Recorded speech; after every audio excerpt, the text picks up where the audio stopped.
आया समझ आप लोगों को? अगर हाइड्रोजन जुड़ रहा है तो अपचयन, अगर ऑक्सीजन जुड़ रहा है तो ऑक्सीकरण। तो हेलो मेरे भाइयों बहनों, कैसे आप सभी लोग? उम्मीद है सभी एकदम बढ़िया होंगे और सभी की स्टडी एकदम मजे में चल रही होगी, मस्ती और मजाक के साथ, एक बेहतरीन ट्रिक के साथ। ठीक है, स्वागत है आपका फिर से हमारे आज के इस नए लेक्चर में, इस नए वीडियो में। और मैं हूं आपका प्यारा सा भाई, आपका प्यारा सा दोस्त शिवम। ठीक है, इससे पिछले लेक्चर में, जो कि हमारा लेक्चर नंबर 3 था, ये 4 है, उसमें मैंने रासायनिक अभिक्रियाओं में 4 रासायनिक अभिक्रियाएं पढ़ ली थी और एकदम बेहतरीन ट्रिक के साथ पढ़ ली थी। ठीक है, अब हम 5वीं अभिक्रिया की पढ़ेंगे। पहले उन 4 के बारे में थोड़ा सा एक्सप्लेनेशन ले लेते हैं फटाफट से 1 मिनट में। कल जो 4 अभिक्रियाएं हमने पढ़ी थी वो सामने आपके लिखी हुई है एकदम बेहतरीन ट्रिक के साथ। क्या है? सबसे पहली अभिक्रिया थी संयोजन अभिक्रिया। संयोजन का मतलब जुड़ना, यानी कि एक ऐसी अभिक्रिया जिसमें दो लोग मिलकर एक सिंगल प्रोडक्ट बना रहे हो, एक सिंगल आदमी बना रहे हो, दो लोगों की शादी हुई है, उनका एक प्रोडक्ट बना है बाद में, इसे अभिक्रिया को क्या बोलते हैं? संयोजन अभिक्रिया। वियोजन होती है नंबर 2, इसकी उल्टी। एक आदमी दो आदमियों में टूट गया, एक कोई पदार्थ दो पदार्थों में टूट गया, दो से ज्यादा में टूट गया, उसे क्या बोल देंगे? वियोजन अभिक्रिया।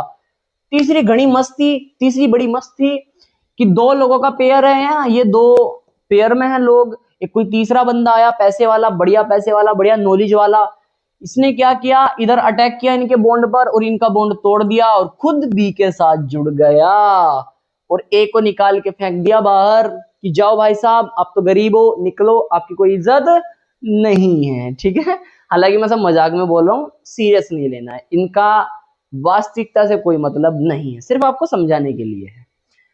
ए बी है और सी डी है, ये दो, एक अलग बंदे का पेयर है, ये एक अलग बंदे का पेयर है। ठीक है, इन दोनों के बॉन्ड टूटा, इनके बीच में झगड़ा वगड़ा हुआ होगा, इनकी आपस में बन नहीं रही होगी, लेकिन इनका जो इसके पास का पेयर का बंदा था उसका इसके साथ बन गया और जो दूसरा वाला था उसकी इसके साथ बन गई। क्या होता है कि भैया ए बी एक पेयर था, सी डी एक पेयर था, इनका आपस में बन नहीं रहा था तो इनका बॉन्ड टूट गया। अब इन्हें तलाश थी एक नए बंदे की, तो इधर से जब इसे पता चला कि हाँ इधर वाले के बंदे का पेयर टूट गया है, तो ये जो ए था इधर के डी वाले के साथ जाके जुड़ जाता है, इसकी इसके साथ बन जाती है, और इसका जो बी था सी के साथ जाके जुड़ जाता है, यानी कि जो इसका पहले वाला होगा इसके बाद वाले के साथ, इसका जो पहले वाला होगा इसके बाद वाले के साथ आपस में जुड़ जाएगा।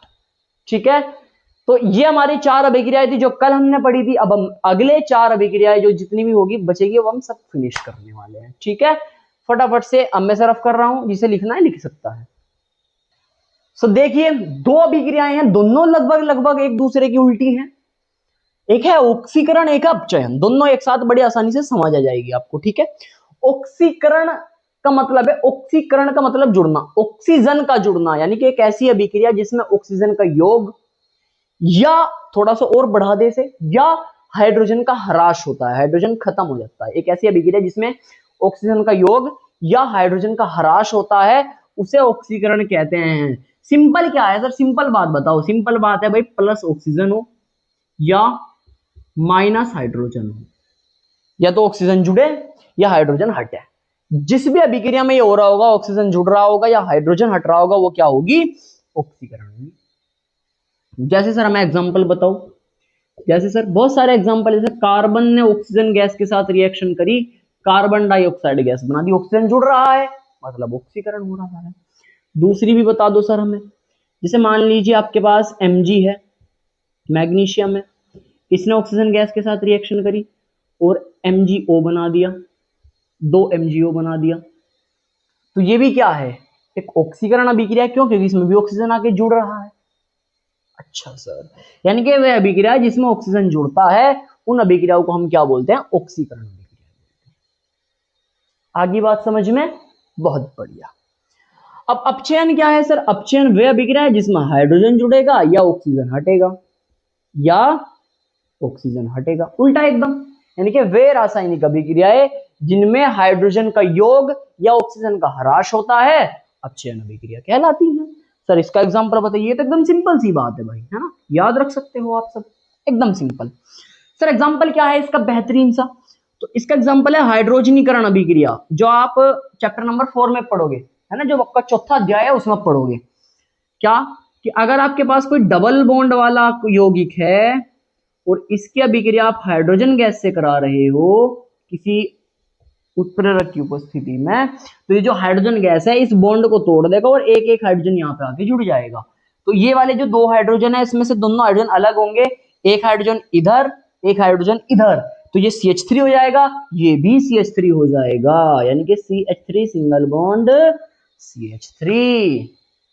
आया समझ आप लोगों को? अगर हाइड्रोजन जुड़ रहा है तो अपचयन, अगर ऑक्सीजन जुड़ रहा है तो ऑक्सीकरण। आ गया समझ? ऑक्सीकरण काफी इंपॉर्टेंट है, ऑक्सीकरण काफी इंपॉर्टेंट है क्योंकि इसी के आधार पर हम आपको संक्षारण भी पढ़ाएंगे और विकृत गंधिता भी पढ़ाएंगे, जो कि इस चैप्टर का सबसे मोस्ट इंपॉर्टेंट टॉपिक में से एक है। ठीक है, सो अभी तक आप उसे उतार लीजिए, फिर हम अगली अभिक्रियाओं के बारे में बात करते हैं। अगर इसके रिगार्डिंग आपको कोई भी क्वेश्चन बनता है तो आप हमें कमेंट बॉक्स में पूछ भी सकते हो, कोई प्रॉब्लम नहीं है। और वीडियो अगर पसंद आई हो अभी तक तो वीडियो को लाइक जरूर कर दें, इससे हमें मोटिवेशन मिलता है, और अपने दोस्तों के साथ शेयर करके चैनल को सब्सक्राइब जरूर कर ले ताकि आप भविष्य में हमारे वीडियोस को मिस ना कर पाओ। ठीक है, उतार लीजिए फटाफट से।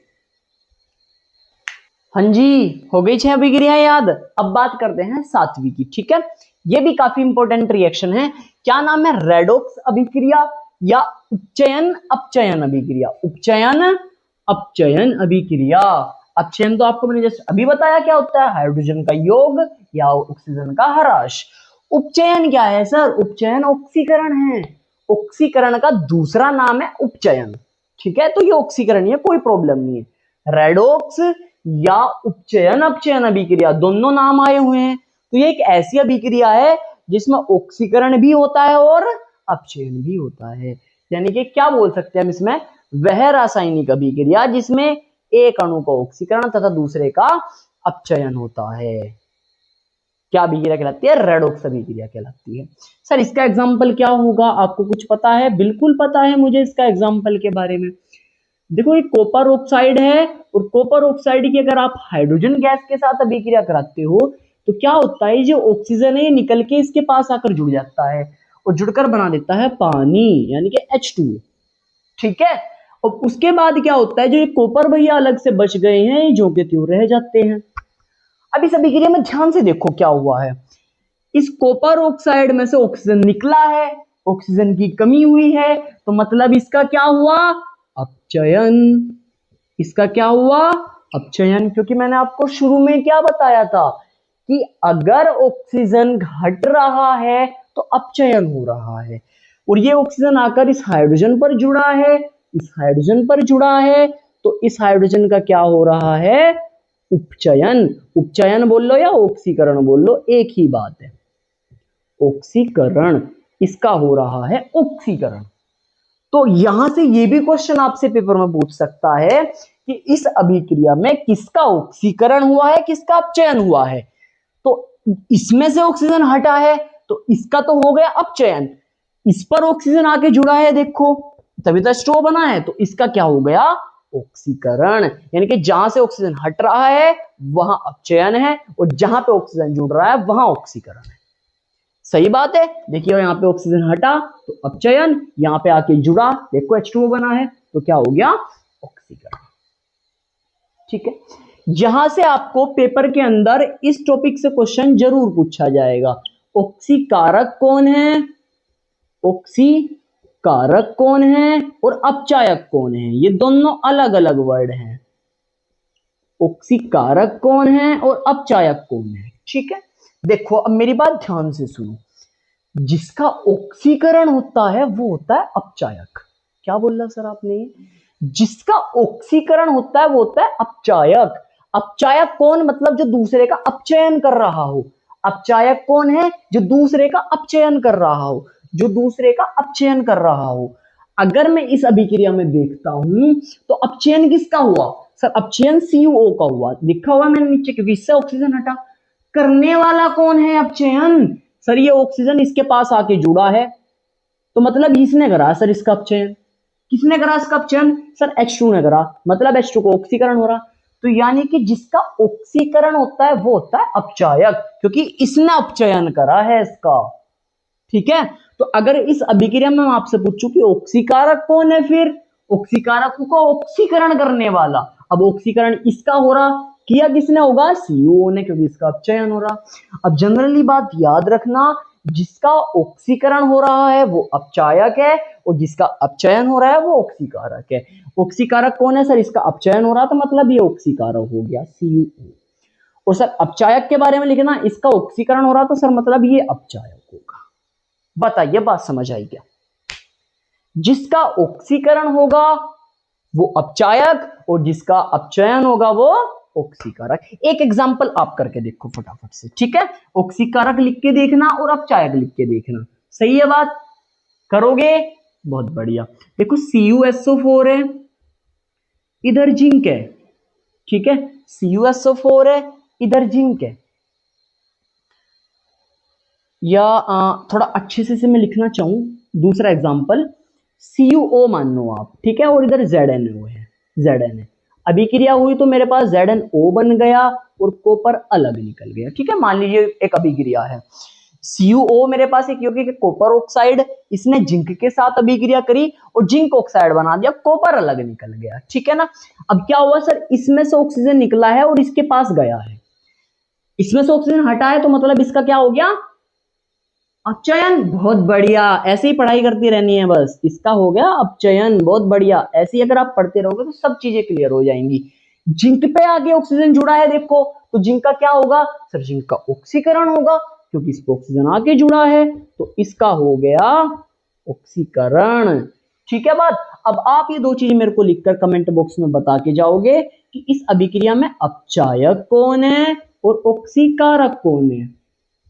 ठीक है, ये आपका होमवर्क है, ये आपका होमवर्क है। आप बड़ी आसानी से बता दोगे कि किसका अपचायक हुआ और किसका ऑक्सीकारक हुआ है। ठीक है, अपचायक उसका होता है जिसका ऑक्सीकरण होता है, और है ना, और ऑक्सीकारक वो होता है जिसका अपचयन होता है। ठीक है, कमेंट बॉक्स में लिख के जाना कि इसमें ऑक्सीकारक कौन है और अपचायक कौन है। तो ये बताइए, आपके नंबर 7 वाली अभिक्रिया भी बिल्कुल समझ आ गई है? क्लियर है सब? बहुत अच्छे। अभी भी अगर आपने वीडियो को लाइक नहीं किया तो आप हमारी मेहनत को वेस्ट करा रहे हो। प्लीज वीडियो को लाइक जरूर कर दे और चैनल को एक प्यारा सा सब्सक्राइब करके कमेंट जरूर करके जाना। ठीक है, चलिए अब हम अगली अभिक्रिया की बात करते हैं और फिर हमारा ये टॉपिक फिनिश कर देते हैं। सारी अभिक्रिया फिर हमें याद हो जाएंगी। ठीक है, उतार लीजिए। तो चलिए ऐसे ही मजाक मस्ती में और एकदम बेहतरीन वे के साथ अपनी ये वाला टॉपिक खत्म कर देते हैं। सिर्फ 2 अभिक्रियाएं बची हुई हैं, 2 मिनट का पेशेंस और लेना है आपको। ठीक है, 2 मिनट और वेट बस, और फिर आपका ये टॉपिक पूरा फिनिश हो जाएगा। क्या बोला गया है, उष्माक्षेपी अभिक्रिया और उष्माशोषी अभिक्रिया। इनके नाम में ही पता चल रहा। उष्माशोषी, उष्मा क्या होता है, उष्मा होती है हीट, ऊर्जा एक तरीके से, और शोषी का मतलब उष्मा का शोषण, यानी कि वो खर्च हो रही है, खत्म हो रही है। क्षेपी का मतलब बन रही है, निकल रही है, यानी कि एक ऐसी रासायनिक अभिक्रिया जिसमें उष्मा का निर्माण होता है, उष्माक्षेपी अभिक्रिया कहलाती है। और एक ऐसी रासायनिक अभिक्रिया जिसमें उष्मा का शोषण होता है या उष्मा खर्च होती है, उष्माशोषी अभिक्रिया कहलाती है। ठीक है, अब इसका सबसे बढ़िया एग्जांपल अगर मैं आपको दूं, आपने उष्माशोषी का एग्जांपल घर पे देखा होगा। ये जो पुराने समय में आपके जो फादर होंगे घर पे या मदर होंगी, उनसे पता करना। जो गांव के बच्चे हैं उन्हें खास करके पता होगा। जो चूना आता है, कली आती है ना, CaO जिसका फॉर्मूला होता है, कैल्शियम ऑक्साइड जिसका फॉर्मूला होता है। जब घर पे आप कली करते थे दिवाली के टाइम पे, जो गांव के बच्चे उन्हें पता होगा, तो उसमें जब वो पानी मिलाते थे तो पानी मिलाने से एकदम बहुत ज्यादा हीट निकलती थी, बहुत ज्यादा गर्मी निकलती थी उसके अंदर से, इतना वो गर्म हो जाता था। जबकि हम उसमें भट्टी भी नहीं चलाते थे, कुछ नहीं करते थे, लेकिन जैसे ही पानी मिलाते थे तो बहुत ज्यादा गर्मी निकालता था।